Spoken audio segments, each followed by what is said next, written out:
Now on BBC One, a documentary about how to slap your dog properly. On BBC Two, you have me telling you this. On BBC Three, a discussion about the role of violence in our society. Welcome to another series of discussing things. Tonight we will consider a topic which is very actual and also very important and needs to be discussed in our show here on BBC Three. So I'm very glad to have some very special specialists for this topic with me now.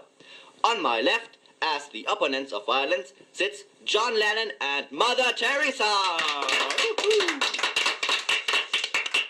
On my right, we have some defenders of violence, Mr. John Rambo and Fidel Castro. But first of all, here are some statistics. This statue shows 23% of the population. This statue shows 26% of the population, and this statue represents 28% of the population. Very telling figures indeed. But this mathematical point of view is not enough for discussing this task properly. So we asked the simple man on the street what he thinks about violence and peace. I'm not a man! I'm not on the street. Well, as a man on the street, I will probably say, Ah! Violence is so awful, I would kill everyone who is violent. I'm starting a war for peace. I'm totally against violence, for sure. I mean, as a kindergarten teacher, I have to be a pattern of all virtues. Drop that bloody knife, Kevin! Kevin! So, as you could see, violence launches threats at our society. But what do our special guests think about this problem? Let's discuss. Well, from my point of view, violence doesn't have any advantages. I mean, if we would discuss more things, then life would be so much easier. Words don't hurt anybody, but they're more efficient than weapons and have more power to open everyone's heart.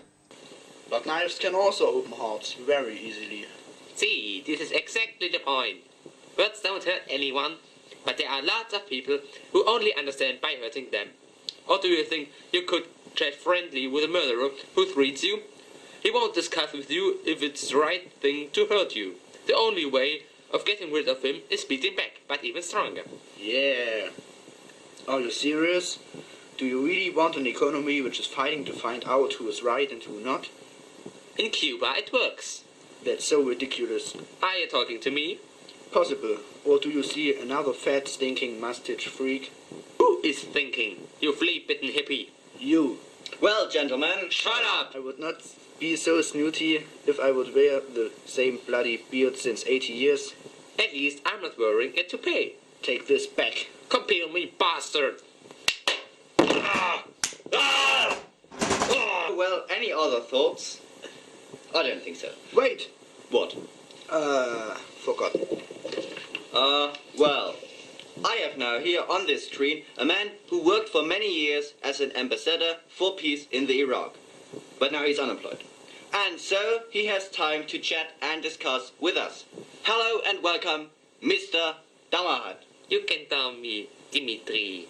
Alright, Mr. Dimitri, what do you think? No, my name is Dimitri Damahad. Alright, Mr. Dimitri Damahad. Doctor.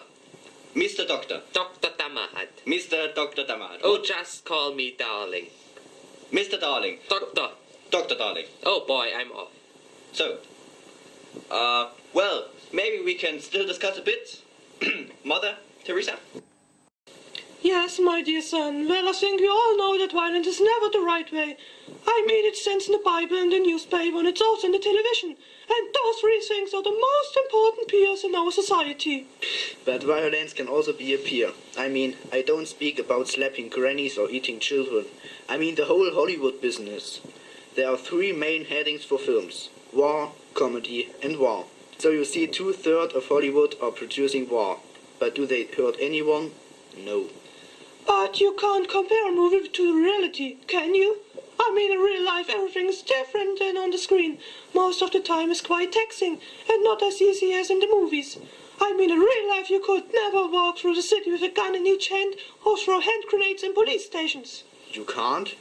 So that is the point. Most people mix up the movies with the reality.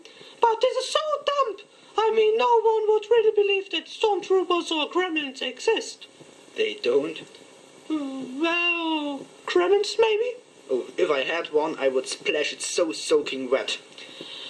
By the way, there are even Hollywood many famous actors who act and talk against violence. Just like George Clooney, Brad Pitt and Mel Gibson. Three so wise men can't be wrong. But there are also 100 million murders each year. 100 million murderers can't be wrong, too. Well, I think this has gone far enough now. Ladies and gentlemen, time is up. We are at the end of our show, and I hope you enjoyed each second of it. Well, I can tell you, I didn't. As you may have noticed, we have no true result yet. So we decided that this whole discussed thing doesn't help on. So we took one option which America always takes if they don't know what to do: a wrestling match. In the left corner, with a weight of 85 pounds, the holy cannelloni, Mother Teresa. And in the right corner, with a weight of 221 pounds, John Rambo, or in this case, Rocky Balboa. Let's get ready to Rambo.